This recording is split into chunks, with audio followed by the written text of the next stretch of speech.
ఈ వీడియోని చివరి వరకు చూడండి, వీలైనంత మందికి షేర్ చేయండి, ఎందుకంటే చిన్నపిల్లల ఆరోగ్యానికి సంబంధించిన విషయం ఇది. ఆల్మంట్ అని ఒక కోల్డ్ సిరప్ అయితే మీకు మార్కెట్లో దొరుకుతూ ఉంటుంది. దీన్ని అయితే అఫీషియల్గా సెంట్రల్ గవర్నమెంట్ బ్యాన్ చేసేసింది. ఈవెన్ తెలంగాణ స్టేట్ గవర్నమెంట్ కూడా అందరూ దీన్ని అయితే బ్యాన్ చేస్తున్నారు. ఇప్పుడు ఈ సిరప్ చాలా ప్రమాదకరం, పిల్లలు చనిపోయే ప్రమాదం కూడా ఉంటుంది. రీసెంట్ గా మధ్యప్రదేశ్ లో 14 మంది పిల్లలు ఇట్లాంటి సిరప్ తాగి చనిపోయారు.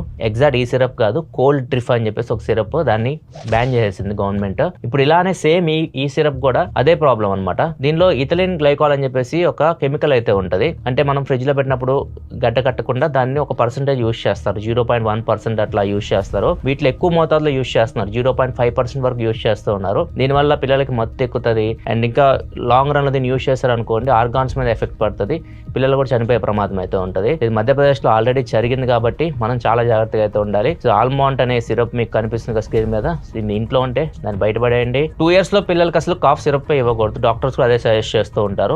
జాగ్రత్తగా అయితే ఉండండి.